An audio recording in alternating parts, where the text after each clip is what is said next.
In October 2018, a brand new Boeing 737 MAX 8 operated by Lion Air took off from Jakarta on what should have been a routine 40-minute flight. 12 minutes after takeoff, it plunged into the Java Sea at nearly 500 miles per hour. All 189 people on board were killed. 5 months later, an Ethiopian Airlines 737 MAX 8 crashed 6 minutes after takeoff from Addis Ababa. All 157 people on board were killed. 346 people dead. 2 crashes in 5 months. The same aircraft type, the same cause. What followed was the longest grounding of a commercial aircraft in aviation history, a criminal investigation reaching into Boeing's highest levels, congressional hearings exposing a regulatory relationship so compromised it barely deserved the word oversight, and a reputational collapse the company has spent years trying to recover from and has not yet managed. For most of the 20th century, Boeing was the embodiment of a particular American industrial ambition, the belief that engineering excellence, rigorously pursued, could achieve things that seemed impossible. The 747, introduced in 1969, is its clearest expression. Nobody asked Boeing to build a wide-body aircraft that could carry 500 people across an ocean. The market for such a thing didn't demonstrably exist. Boeing and Pan Am essentially bet their companies on it. The 747 nearly bankrupted Boeing. The engineering culture that produced it was characterized by what insiders called the hard way. The conviction that every safety claim had to be tested, every assumption challenged, every system validated under conditions more demanding than it would ever face in service. Boeing's engineers felt a personal responsibility for the people who would fly in their aircraft. This wasn't a policy, it was a deeply held value, transmitted through generations, that the airplane's safety was everything. People at Boeing used a phrase, sometimes joking and sometimes deadly serious: "If it's not Boeing, I'm not going." That culture began to change in 1997. In 1997, Boeing merged with McDonnell Douglas. The merger was, in retrospect, a Trojan horse. Boeing absorbed McDonnell Douglas's assets and talent, but McDonnell Douglas absorbed Boeing's culture. The executives who arrived from McDonnell Douglas, most importantly CEO Harry Stonecipher, brought a management philosophy fundamentally different from the one Boeing had practiced for decades. Stonecipher wanted Boeing managed like a business, with the shareholder value orientation and financial metrics that characterized the most admired American corporations of the late 1990s. When people say I changed the culture of Boeing, he said in a 2004 interview, that was the intent, so that it's run like a business rather than a great engineering firm. This quote, in the context of what subsequently happened, reads like a confession. The idea that running a great engineering firm and running a business are in tension, that engineering excellence needed to be subordinated to financial discipline, was the seed of the disaster that would come 20 years later. The most visible expression of this shift was Boeing's 2001 decision to move its corporate headquarters from Seattle to Chicago. What it actually accomplished was the physical separation of Boeing's leadership from Boeing's engineers. The executives who ran the company no longer walked the factory floors. They no longer existed in an environment where the airplane was the constant, unavoidable reality around which every conversation eventually organized itself. Between 2013 and 2019, Boeing spent approximately $43 billion buying back its own stock, enriching shareholders while simultaneously cutting costs in engineering and manufacturing, laying off experienced workers, and underinvesting in the training and safety systems an aerospace manufacturer depends on. In most industries, the consequences of this kind of extraction are diffuse and slow-moving. In aviation, they can be 189 people in the Java Sea. The 737 is the most commercially successful commercial aircraft in history. Over 10,000 delivered in continuous production since 1968. Airlines loved it. Pilots loved it. Boeing loved it. Its longevity was also its central vulnerability. The aircraft was designed in the 1960s with ground clearance constraints that had become increasingly problematic as engine technology evolved. In 2010, Airbus announced the A320neo, a re-engined version of its competing aircraft, with new CFM LEAP engines offering dramatically improved fuel efficiency. Airbus had sufficient ground clearance to accommodate these engines without significant structural modification. Airlines responded enthusiastically. American Airlines began serious negotiations with Airbus. This was an existential threat to Boeing's narrow-body franchise. Boeing faced a choice: develop an entirely new aircraft at a cost of roughly $20 billion and 10 years, or re-engine the 737 to compete directly. Re-engineering could be done faster and cheaper, and critically, airlines would love it because their pilots were already certified to fly the 737. If Boeing could fit the new engines without requiring a new type certificate, airlines could transition without the cost of simulator training for every pilot. In August 2011, Boeing announced the 737 MAX. It would not require a new type certificate. That decision killed 346 people. The problem was physics. The CFM LEAP engine's larger diameter couldn't fit under the 737's low-slung wing in the same location as previous engines. Boeing's engineers moved the engines forward and upward, which solved the clearance problem but created a new one. The repositioned engines caused the aircraft to have a tendency to pitch its nose further upward at high angles of attack, a potentially dangerous aerodynamic characteristic that was also potentially disqualifying under certification rules. Boeing's engineers developed a software solution, the Maneuvering Characteristics Augmentation System, MCAS. It would automatically push the nose down when sensors detected a high angle of attack condition, counteracting the pitch-up tendency and maintaining the aircraft's certification basis. Because Boeing had committed to airlines that the MAX would not require additional pilot training, the company was institutionally motivated to minimize the apparent significance of any new system. The more significant MCAS was, the harder it would be to argue that pilots didn't need to know about it. So Boeing minimized it in communications with the FAA and most consequentially in the pilot manuals delivered to airlines. MCAS was described as having a narrower operational envelope and less authority over the flight controls than it actually had. It was written to sound like a minor background system rather than a flight control system capable of driving an aircraft into the ground. Most critically, Boeing decided that MCAS would receive input from a single angle of attack sensor rather than two.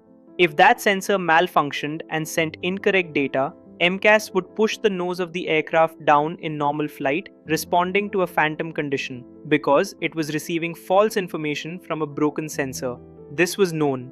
The single sensor input was not an oversight. It was a cost decision, a schedule decision, and a certification strategy decision, bundled together into a choice that removed a layer of protection from an aircraft that hundreds of millions of people would eventually fly on. The FAA is the body responsible for certifying that commercial aircraft are safe to fly. By the time the 737 MAX was being certified, the FAA's process had been systematically weakened over 2 decades through resource cuts and a formal delegation of certification authority that had progressively transferred safety evaluation from FAA employees to Boeing employees.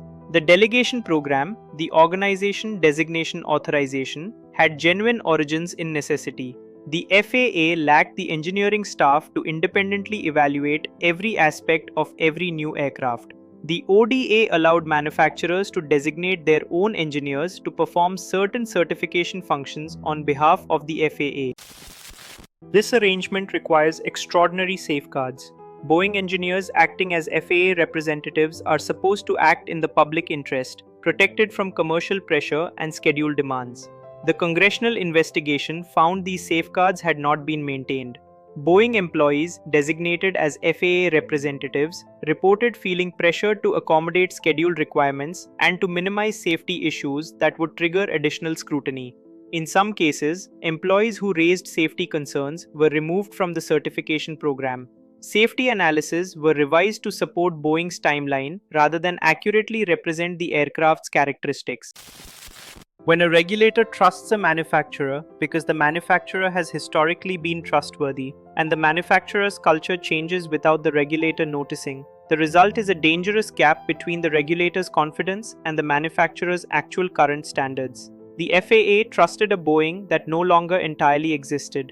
The first crash, Lion Air Flight 610 in October 2018, should have grounded the 737 MAX. It did not.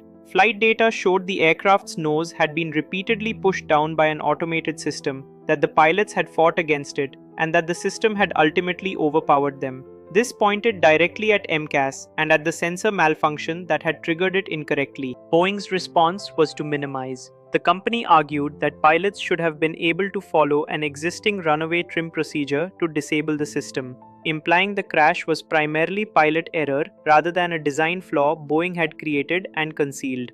The FAA issued an airworthiness directive requiring procedure updates. The aircraft remained in service. This decision to keep the 737 MAX flying after the Lion Air crash is one of the most consequential regulatory failures in aviation history. The Ethiopian Airlines crash on March 10, 2019 produced an international response the first had not.